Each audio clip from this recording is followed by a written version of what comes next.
Greetings and welcome to the May 12th edition of Reading Through the Bible in a Year from Mighty Through God. Today I'll be reading 1 Samuel chapters 12 and 13, John chapter 7 verse 1 through 30, Psalm 108 verse 1 through 13, and Proverbs 15 verse 4. And today I'll be reading from the New International Version. This section is titled Samuel's Farewell Speech. Samuel said to all Israel, I have listened to everything you said to me and have set a king over you. Now you have a king as your leader. As for me, I am old and gray, and my sons are here with you. I have been your leader from my youth until this day. Here I stand. Testify against me in the presence of the Lord and his anointed. Whose ox have I taken? Whose donkey have I taken? Whom have I cheated? Whom have I oppressed? From whose hand have I accepted a bribe to make me shut my eyes? If I have done any of these things, I will make it right. You have not cheated or oppressed us, they replied. You have not taken anything from anyone's hand. Samuel said to them, The Lord is witness against you, and also his anointed is witness this day, that you have not found anything in my hand. He is witness, they said. Then Samuel said to the people, It is the Lord who appointed Moses and Aaron, and brought your ancestors up from Egypt. Now then, stand here, because I am going to confront you with evidence before the Lord, as to all the righteous acts performed by the Lord for you and your ancestors.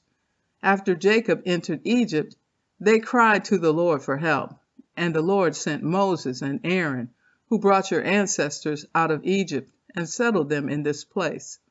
But they forgot the Lord their God, so he sold them into the hand of Sisera, the commander of the army of Hazor, and into the hands of the Philistines and the king of Moab, who fought against them. They cried out to the Lord and said, We have sinned. We have forsaken the Lord and served the Baals and the Ashtoreths. But now deliver us from the hands of our enemies, and we will serve you. Then the Lord sent Jerubbaal, Barak, Jephthah, and Samuel, and he delivered you from the hands of your enemies all around you, so that you lived in safety. But when you saw that Nahash, king of the Ammonites, was moving against you, you said to me, No, we want a king to rule over us, even though the Lord your God was your king.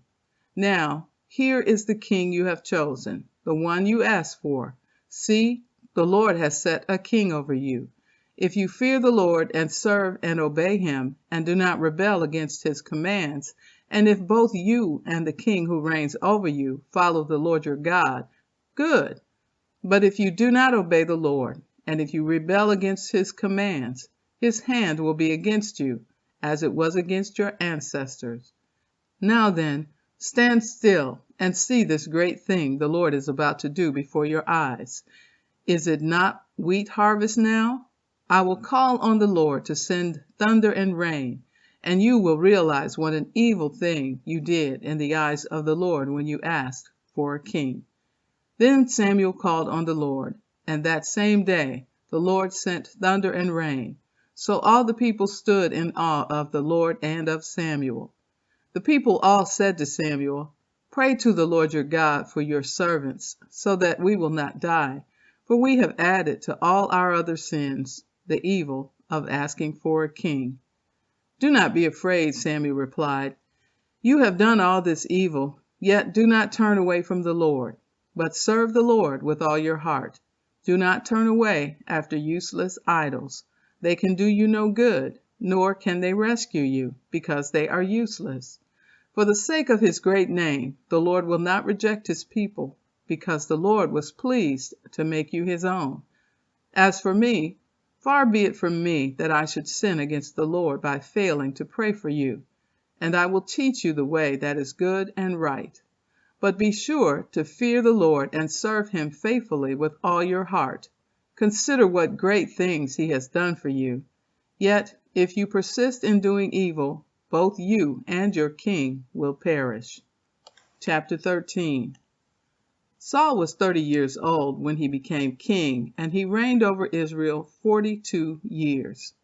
Saul chose 3,000 men from Israel. 2,000 were with him at Michmash and in the hill country of Bethel, and 1,000 were with Jonathan at Gibeah in Benjamin. The rest of the men he sent back to their homes. Jonathan attacked the Philistine outpost at Gibeah, and the Philistines heard about it. Then Saul had the trumpet blown throughout the land and said, "Let the Hebrews hear."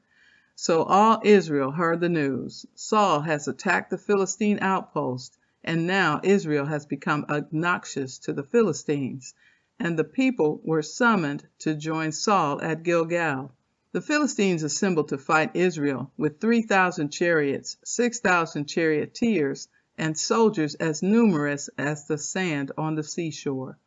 They went up and camped at Michmash, east of Beth-aven. When the Israelites saw that their situation was critical and that their army was hard-pressed, they hid in caves and thickets, among the rocks, and in pits and cisterns.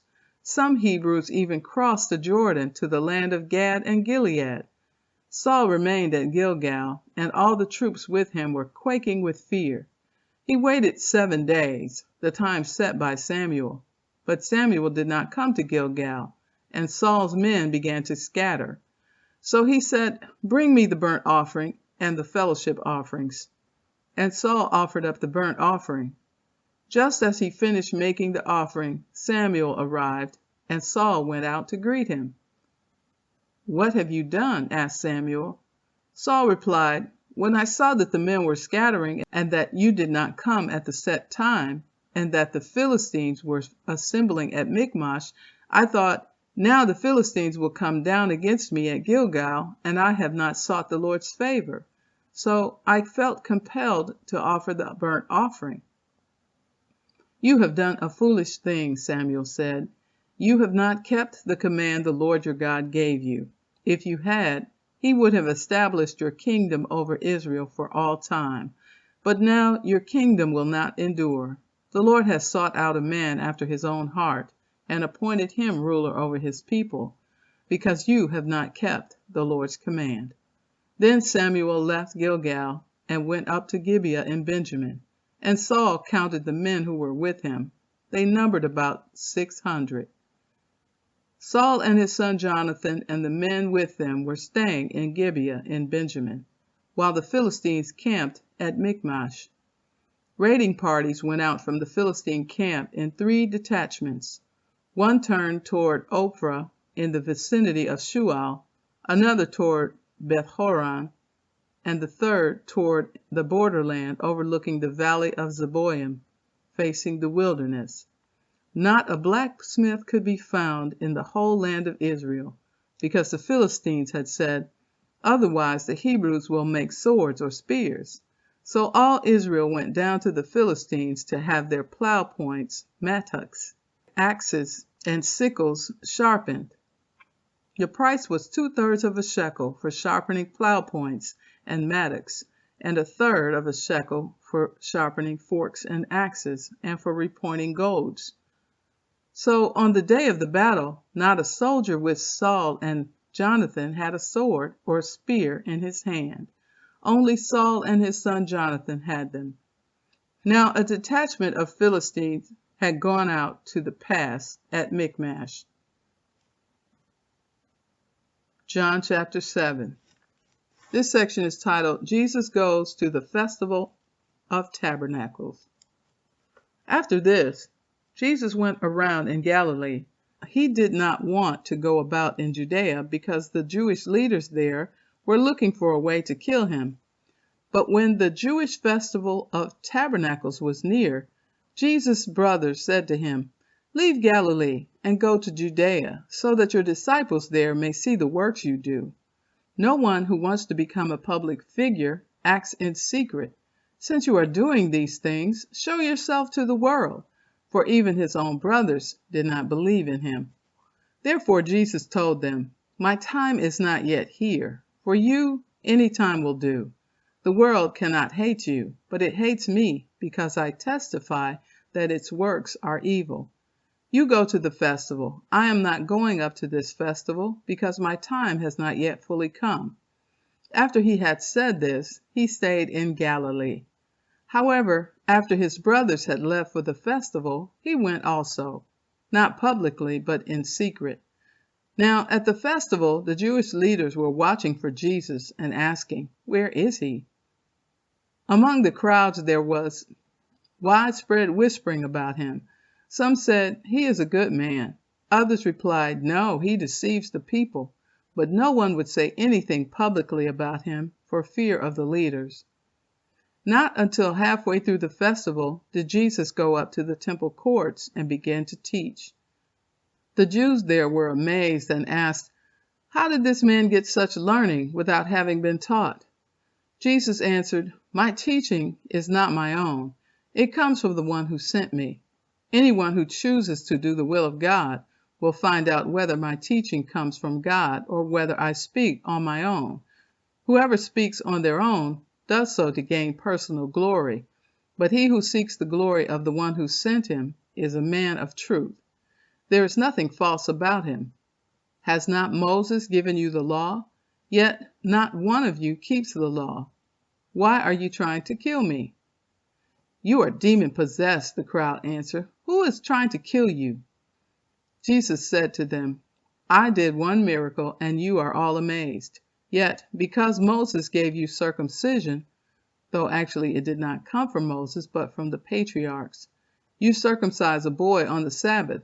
Now, if a boy can be circumcised on the Sabbath, so that the law of Moses may not be broken, why are you angry with me for healing a man's whole body on the Sabbath? Stop judging by mere appearances, but instead judge correctly." At that point, some of the people of Jerusalem began to ask, "Isn't this the man they were trying to kill? Here he is speaking publicly, and they are not saying a word to him. Have the authorities really concluded that he is the Messiah? But we know where this man is from. When the Messiah comes, no one will know where he is from." Then Jesus, still teaching in the temple courts, cried out, "Yes, you know me, and you know where I am from. I am not here on my own authority, but he who sent me is true. You do not know him, but I know him because I am from him, and he sent me." At this they tried to seize him, but no one laid a hand on him because his hour had not yet come. Psalm 108, a Psalm of David. My heart, O God, is steadfast. I will sing and make music with all my soul. Awake, harp and lyre. I will awaken the dawn. I will praise you, Lord, among the nations. I will sing of you among the peoples. For great is your love, higher than the heavens.